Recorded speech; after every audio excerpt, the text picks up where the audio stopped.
Hello everyone, নতুন একটা ব্লগে স্বাগত। আজকে মহাশিবরাত্রি, আর শিবরাত্রিতে তোমরা সকলেই শুভেচ্ছা রইল। সবাই ভালো করে জল ঢেলো। দেখা যাক ভিতরে গিয়ে। এখানে আগাগোড়া থেকেই ভালো ভিড় হয়। আর এই যে লাইনটা প্রায় 200-300 মিটার ছাড়িয়ে গেছে। এখানে কিসের একটা ঝামেলা চলছিল, যাই হোক সামনের দিকে এগিয়ে গেলাম।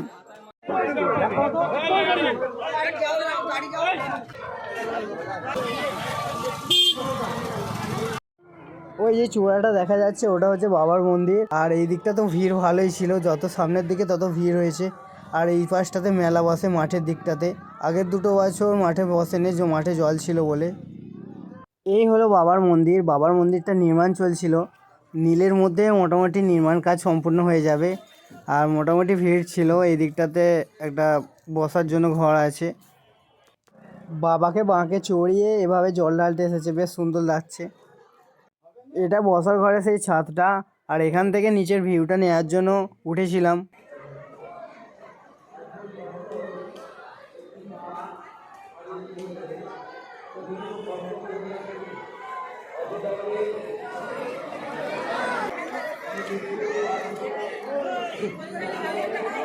এখানে মহিলারা ধূপ আর মোমবাতি দিচ্ছে।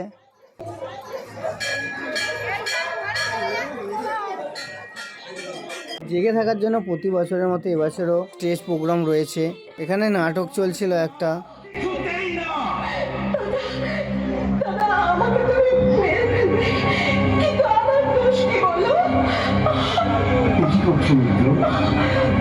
তোমার কাজ স্বাধীন, তোমার মতন মানুষ কিভাবে বিবাহ করবে?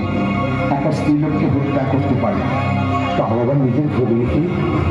তোমার আদরের ভগ্নী দেবকীর কি দোষ আছে? আকাশবাণী যা বলল তাতে দেবকীর থেকে তোমার কোনো ভয় নেই, ভয় দেবকীর সন্তান থেকে। সুতরাং আমি কথা দিলাম, দেবকীর যত সন্তান হবে জন্মাবার সাথে সাথে আমি তোমার হাতে তুলে দেব। ঠিক আছে, ওকে আমি ছেড়ে দিলাম।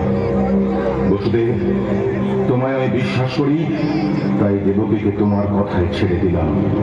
তুমি নিষ্ঠাবান মানুষ, তাই তোমায় বিশ্বাস করি, কিন্তু তোমাদের আর রাজপ্রাসাদে রাখবো না।